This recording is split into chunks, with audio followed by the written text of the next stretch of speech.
দেখতে দেখতে মায়ের যাওয়ার সময়ও চলে এসেছে। আমি এখানে ব্যাগ প্যাকিং করতে বসেছি। আর এই ভিডিওটা তোমরা মানে আমি দেরিতে পোস্ট করব, ততদিনে মা বাড়িতে পৌঁছে গিয়ে মানে 1-2 দিন হয়েও যাবে।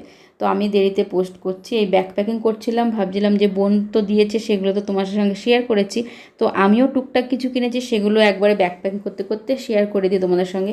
তো মায়ের জন্য কিনেছি একটা ব্যাগ, বোনকে দিয়েছিলাম বার্থডে গিফট, সেম ব্যাগই মায়ের জন্য কিনেছি। আর মায়ের জন্য আরেকটা জিনিস কিনেছি। টুকটাক তো এমনি যা কিনেছি তোমাদের তখন তো দেখেছি। আর একটা জিনিস কিনেছি, সেটা তোমাদের দেখানো হয়নি, সেটা অনেক আগেই কিনে রেখেছি, আর সেটা তখন থেকে মা পড়ছেও। তো সেটা কি, সেটা তোমাদের শেষে দেখাচ্ছি একবারে। আর এই কুর্তিটা কিনেছি মমতার জন্য। কেমন হয়েছে কুর্তিটা জানি, এতটা সুন্দর লাগছিল, মানে ক্যামেরাতে মানে কতটা ভালো লাগে জানি না, কিন্তু রিয়েল মানে খুবই সুন্দর লাগে, হাতাটার কাজটাও সুন্দর। এই কুর্তিটা কিনেছি মমতার জন্য। আর মনবীরের জন্য কিনেছি এই পুলোভারটা। জানি পুলোভারটা এখন গরম মতো পরতে পারবে না, কিন্তু যখন শীত আসবে হালকা হালকা তখন এটা পরে খুব আরাম পাবে। আর গরমের জন্য পরার জন্য দিয়েছি, বোন তো কিনেই দিয়েছে কতগুলো গেঞ্জি, আর আমি এরকম একটা গরমে পরার জন্য হালকা পাতলা গেঞ্জি দিয়েছি, এটা পরে পরতে ধরতে যেতে পারবে। আর তার সঙ্গে দিয়েছি একটা ফুল প্যান্ট। হাফ প্যান্ট আর কিনে নিই, এই ফুল প্যান্টই কিনেছি।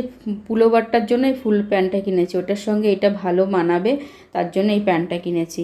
আর ভাইয়ের জন্য কিনেছি এই সোয়েটারটা, মানে গেঞ্জি আর সোয়েটার মিক্স বলতে পারো। এটাও গরমে পরতে পারবে না, একটু উলেন উলেন টাইপের, তো এটাও পরবে, হালকা শীত পড়বে তখন। আর গরমে পরার জন্য এই গেঞ্জিটা কিনেছি ভাইয়ের জন্য। আর একটা হাফ প্যান্ট কিনেছি লিনেনের, সেই প্যান্টটা এখন গরমে পরে খুবই আরাম পাবে। আর মার জন্য একটা কী কিনেছি সেটা তো তোমাদের দেখাবই। সেটা আমি ভ্যালেন্টাইনে আমার জন্য একটা রূপোর কানের কিনেছিলাম, সেম সেদিন একটু বড় সাইজের মার জন্য কিনেছি, তখন থেকে পরে আছে, যেদিন বোনের বার্থডেতে গেছিলাম মলে সেদিনই কিনে এনেছি। আর এই ননস্টিকের সেটটা, সেটাও মানে মাকে দিচ্ছি আমি বাড়িতে নিয়ে যাওয়ার জন্য। এই যে তোমাদের দেখিয়ে দিচ্ছি কানেরটা, কেমন হয়েছে আমার দেওয়ার জিনিসগুলো জানোই কিন্তু কমেন্ট করে।